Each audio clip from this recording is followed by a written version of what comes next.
The Birth of a Quiet Genius, 1912. On June 23, 1912, in the lively city of London, Alan Matheson Turing was born. His parents, Julius Turing, a civil servant in India, and Ethel Sarah, a well-educated woman, came from Britain's respectable middle class.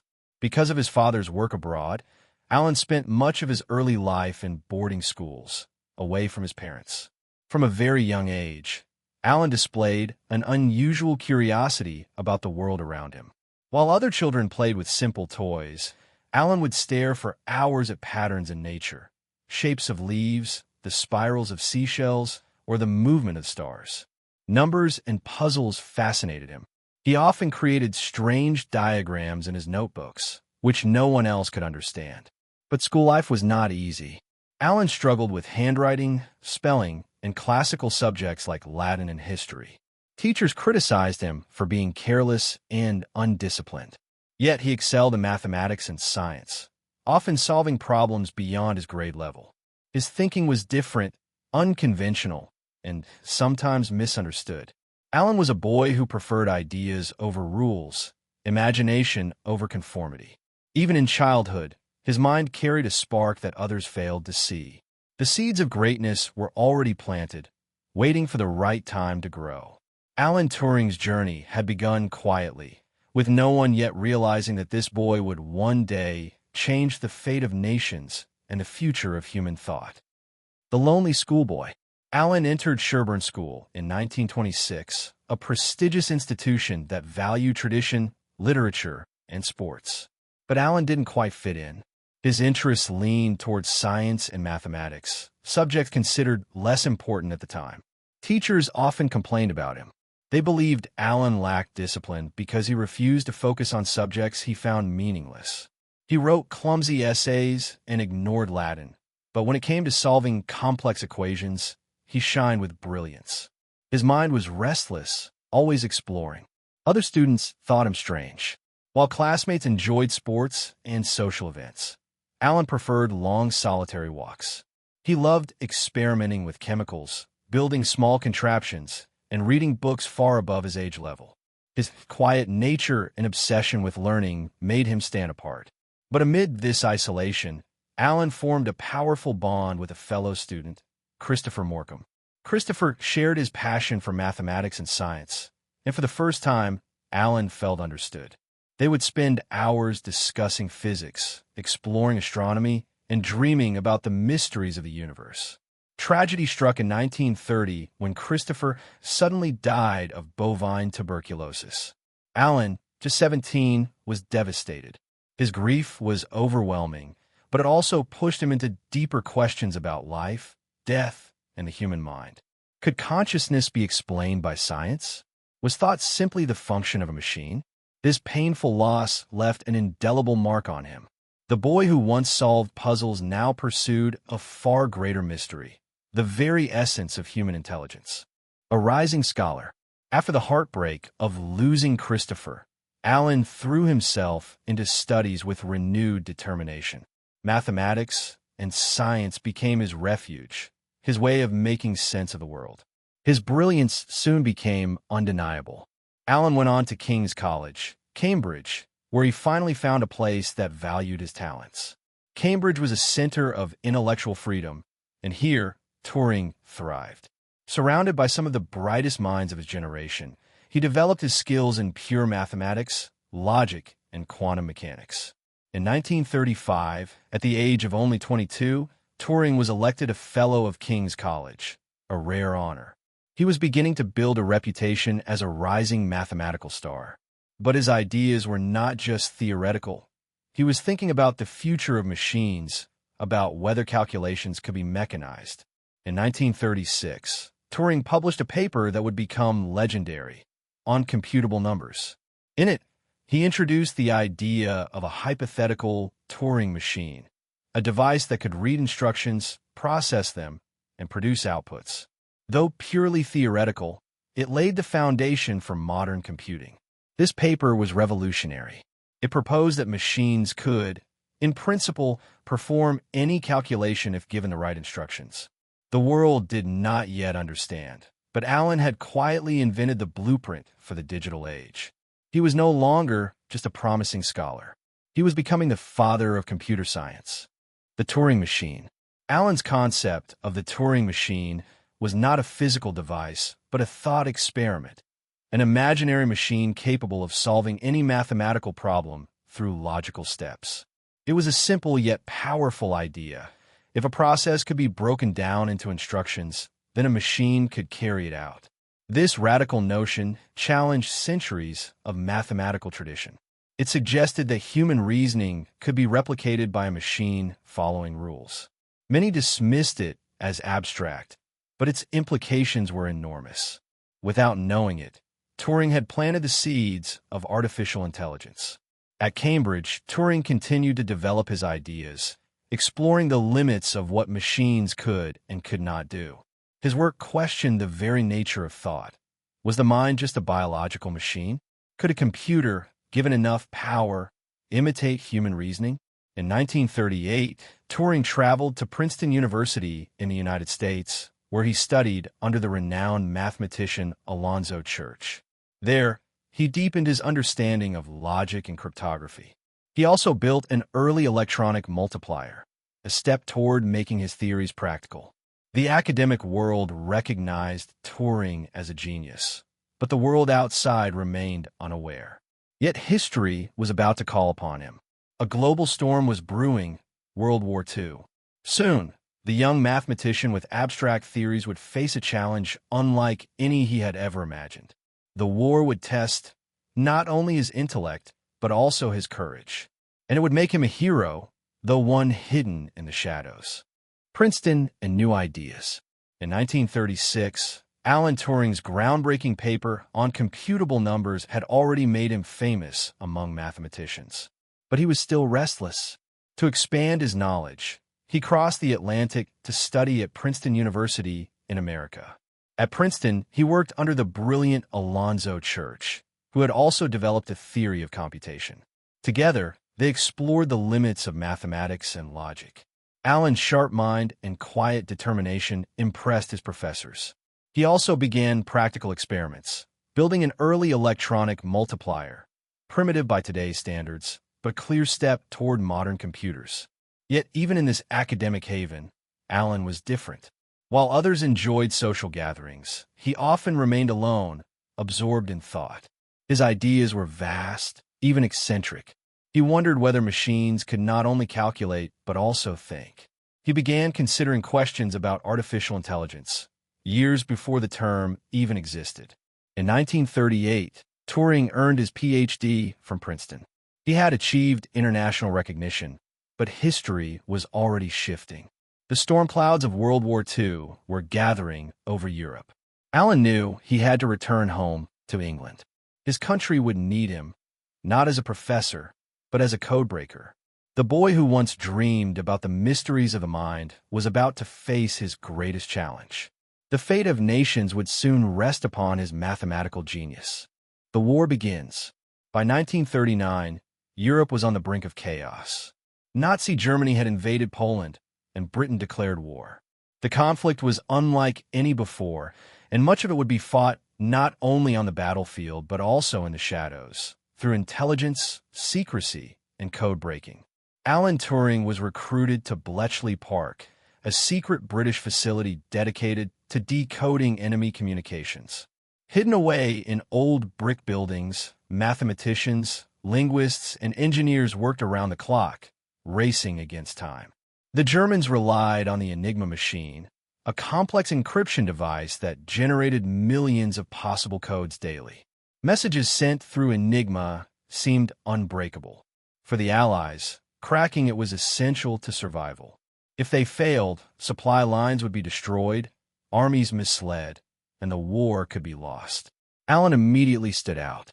While many approached the problem traditionally, Turing thought differently. He looked at Enigma not as a puzzle, but as a system that could be defeated with machinery. His colleagues often found him eccentric, cycling to work wearing a gas mask, chaining his tea mug to a radiator. But his genius was undeniable. War had thrust Alan into a role he never imagined. The young mathematician who once pondered abstract machines was now tasked with breaking the most dangerous code in the world. Breaking Enigma. The Enigma machine was the pride of Nazi Germany. With its rotating wheels and electrical pathways, it created billions of possible letter combinations. Each day, the code reset, leaving the Allies in darkness. Turing worked tirelessly, developing new methods to attack the code. He studied patterns, analyzed intercepted messages, and envisioned machines that could mimic the logic of Enigma. Slowly, the walls of secrecy began to crumble.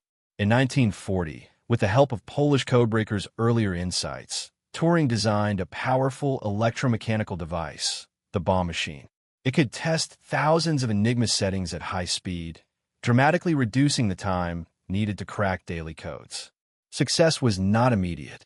Days and nights passed in frustration. But Alan's determination never faltered. Finally, after endless trials, the bomb revealed the hidden keys of Enigma. The Allies could now read German messages, secret plans of U-boat attacks, troop movements, and strategies. Turing's achievement was monumental. Historians later estimated that his work shortened the war by at least 2 years and saved millions of lives. Yet his role remained hidden. To the public, he was unknown. To his colleagues, he was a quiet hero. In the darkest hour of war, Alan Turing had become Britain's invisible savior. The bomb machine. The bomb machine, Turing's invention, was unlike anything the world had seen before. It stood taller than a man, filled with drums, wires, and circuits. Its whirring sounds echoed through the code-breaking huts of Bletchley Park. It was, in essence, the first step toward a programmable computer. Dozens of operators, mostly young women from the Women's Royal Naval Service, worked tirelessly, setting up the machine, feeding it with possible code patterns. Each time the bomb stopped at a promising setting, it brought the Allies closer to uncovering German secrets. Alan's design was ingenious. Instead of brute-forcing every possibility, the bomb exploited logical weaknesses in German communication habits. A single careless phrase like Heil Hitler at the end of a message could unravel an entire code. The success of the bomb turned the tide of the war. With U-boat positions revealed, supply convoys reached Britain safely. With troop plans intercepted, Allied forces gained the upper hand. Yet the secrecy was absolute. No one outside Bletchley Park knew of the bomb's existence. The workers could not tell their families, not even their closest friends. For Alan, recognition didn't matter. What mattered was victory and the silent satisfaction of knowing his machine was saving lives every day. Alan Turing was not just breaking codes. He was rewriting history. The unsung hero. The war dragged on, but with each passing year, the Allies grew stronger. Thanks to Bletchley Park's efforts, they anticipated German moves, disrupted attacks, and prepared counter-strategies. Behind many of these victories stood Alan Turing. But recognition never came. Military leaders praised Bletchley Park in secret, but Turing himself remained invisible. His work was classified, hidden from the world. Even his closest friends outside the intelligence circle had no idea what he was accomplishing. For Alan, this secrecy was both a shield and a burden. He did not seek fame, but he longed for understanding.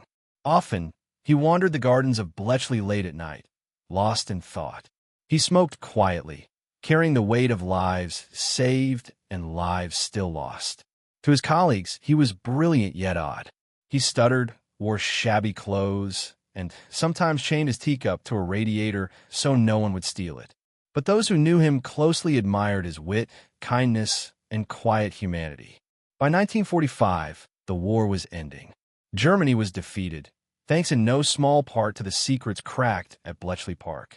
But the world outside would never know Alan Turing's role. He remained the unsung hero, a man whose mind had saved millions, but whose name was absent from the victory speeches. After the war, when the war ended, Turing faced a new challenge: peace. For years, his mind had been consumed by codes and secrecy. Now he turned back to his old passion, the dream of building thinking machines.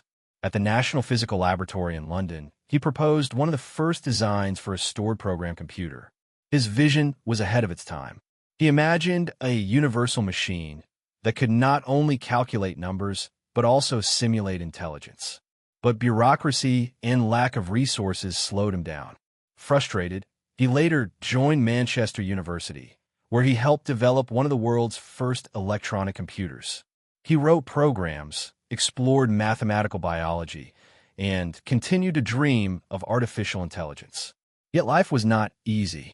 While his mind soared into the future, society around him remained rigid and unforgiving. His personal life clashed with the prejudices of his time. The same nation he had saved was about to turn against him. Alan Turing, the genius who had defeated Enigma, now faced a far greater enemy: injustice. The Turing test. In 1950, Turing published a revolutionary paper, Computing Machinery and Intelligence. In it, he posed a daring question: can machines think? To explore this, he proposed the imitation game, now known as the Turing test. In this test, if a machine could hold a conversation indistinguishable from that of a human, then it could be considered intelligent. The idea was radical. For centuries, intelligence was seen as uniquely human, perhaps even divine. Turing argued that thought itself might be replicated by machines. His paper laid the groundwork for the field of artificial intelligence, decades before the technology would catch up. Many dismissed his ideas as science fiction, but others saw them as prophetic. Turing was not simply building machines. He was redefining the boundaries of human knowledge. He foresaw a world where computers could learn, adapt, and one day rival human thought. The man who once broke the unbreakable code was now breaking the limits of imagination. Persecution. Despite his brilliance, Alan Turing lived in a time of intolerance. In 1952, he was prosecuted for gross indecency because of his homosexuality, then considered a crime in Britain. The man who had saved millions during the war was now treated as a criminal. Instead of prison, Turing accepted chemical treatment, hormone injections meant to suppress his desires. The side effects were devastating. His body changed, his health declined, and his spirit suffered. He was stripped of his security clearance, unable to continue his government work. The genius who had once guarded Britain's greatest secrets was cast aside by the very nation he had protected. Yet even in this darkness, Alan continued his research in mathematics and biology. But the injustice weighed heavily. By 1954, at the age of 41, Alan Turing was found dead in his home, beside a half-eaten apple. The cause was cyanide poisoning. Many believe it was suicide. The world had lost one of its greatest minds, not in war, but in peace, to prejudice and cruelty. Legacy beyond time. Alan Turing's death was a tragedy, but his ideas did not die with him. Over the decades, his work became the foundation of modern computing, cryptography, and artificial intelligence. The Turing machine inspired the creation of digital computers. His wartime efforts became legendary once declassified, earning him recognition as one of the key figures who ended World War II. The Turing test continues to shape debates about AI and the nature of intelligence. In 2009, the British government formally apologized for the way he was treated. In 2013, Queen Elizabeth II granted him a posthumous royal pardon. And in 2021, his face was placed on the 50-pound note, a lasting symbol of honor for the man once forgotten. Today, Alan Turing is celebrated as a pioneer, a hero, and a visionary. He did not live to see the world he imagined, a world of computers, algorithms, and artificial intelligence. But it exists because of him. The boy who once puzzled over patterns in nature became the man who unlocked the future of humanity. His life was short, but his legacy is eternal.